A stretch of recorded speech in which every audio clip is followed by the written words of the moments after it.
brought to us. We can do this outside today, but 85, 90-degree weather, the last thing you want to do is inside cooking over the kitchen, hot kitchen stove. You want to be outside. You want to be outside barbecuing, but most importantly, you should be barbecuing fish. Before you get started barbecuing, I like to recommend using pure mesquite wood. It burns hotter, it burns cleaner, imparts a better flavor into the fish as it's cooked. I don't like using liquid charcoal starters. I recommend using an electric starter. Again, I believe this keeps your mesquite wood and your fuel source a lot cleaner.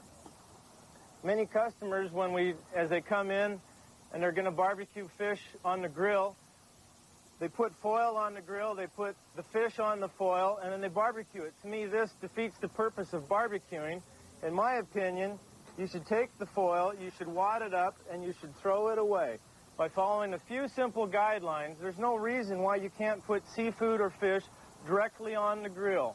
First of all, when you get started, you want to give your barbecuing your undivided attention. You want to start with a clean grill, and you want to barbecue over a medium heat.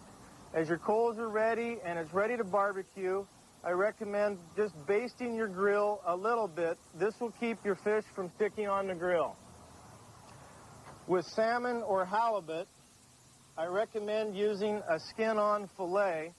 The skin tends to keep the fish together better. We sell a lot of steaks, but the salmon tends to fall apart a little bit.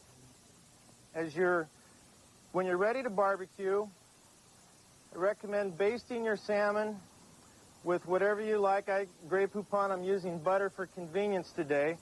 Put it directly on the grill. You want to put it meat side down. You want to cook it for 3 to 5 minutes. After that period of time, you want to gently slide your spatula underneath the salmon, turn it, and then baste it with a little bit more of your butter or whatever marinade that you're using.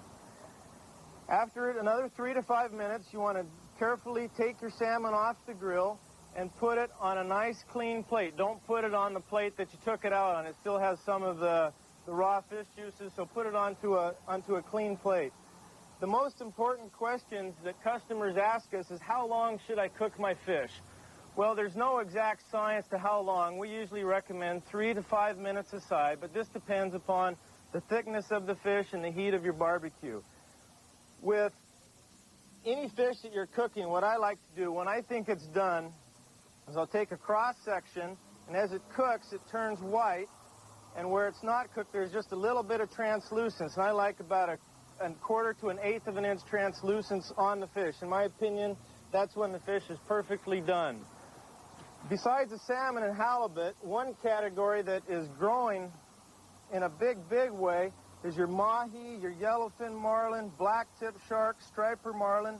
These have lower natural oil contents, are a little bit more difficult to cook, so you have to pay a lot more attention on these fish. When they're cooked perfectly, they're absolutely great.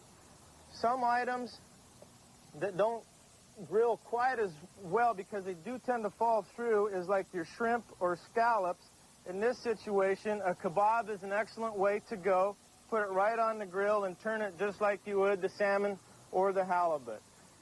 It's a quick introduction, but by following a few of those simple techniques, there's no reason why you can't go from a neophyte to an experienced griller of seafood.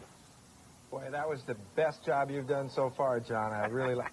It's really tricky, though, to keep the fish from falling down in there. Well, it's not really that hard, Eric. You just have to concentrate and show a little bit of finesse. John Cleary, thanks a lot for joining us today. We appreciate it.